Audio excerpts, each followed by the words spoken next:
งานตึกเฮน้องเบนมื้อนี้รู้สึกว่าคนหลายแต่ก็มีพระได้ป่าได้มื้อนี้คือละ100 บาททุกที่น้องเบนข้างอนามัยบ้านดงไผ่มื้อนี้บรรยากาศคึกคืนด้วยดนตรีของทีมงานคณะกรรมการเพิ่นเปิดให้ฟังเนาะดนตรีคักนี่ละงานพาป้าน้องเบนล่ะนี่น้องเบนบ้านน้องไผ่ล่ะนี่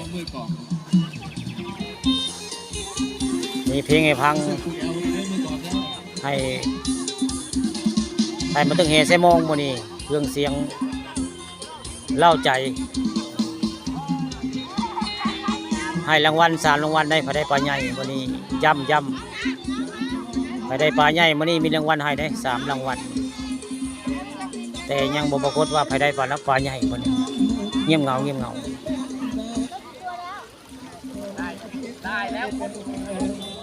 คนฉลาดพอสมควรเด้อคนเสียบ่จักชื่อคนจักไผเป็นไผนับบ่คู่ไว้ง่ายนับบ่คู่คนแต่ปลาใหญ่ยังบ่เห็นไผได้มื้อนี้ผู้ค้าตากล้องก็ยังเลี้ยวหาจะได้ไผจะได้ปลาใหญ่มื้อนี้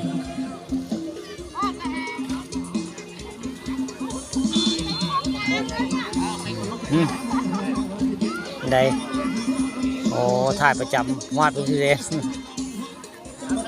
ยังบ่มีไผได้ปลาใหญ่จากคนมื้อนี้ใช่บ่มันต้องใหญ่หลายกิโลบ่ได้ปลาใหญ่เขาจะให้รางวัลมันยังบ่มีไผทำลายสถิติแล้ว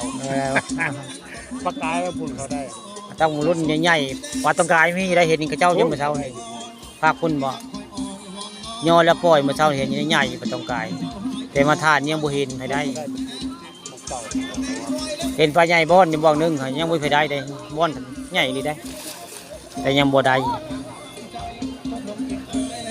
หมอน้อยนี่ก็หวานดีแต่หมอนี่ก็ได้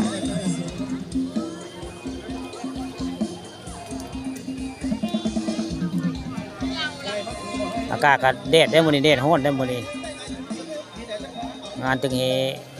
น้องแบมน้องไผ่ร้อนได้มื้อนี้อากาศบ่ได้หนาวนะร้อนมื้อนี้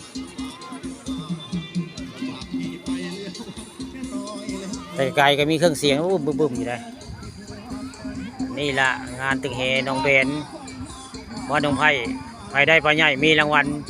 3 รางวัลได้มื้อนี้กรรมการเขาก็ลงมาตึกนำได้ในกรรมการก็ได้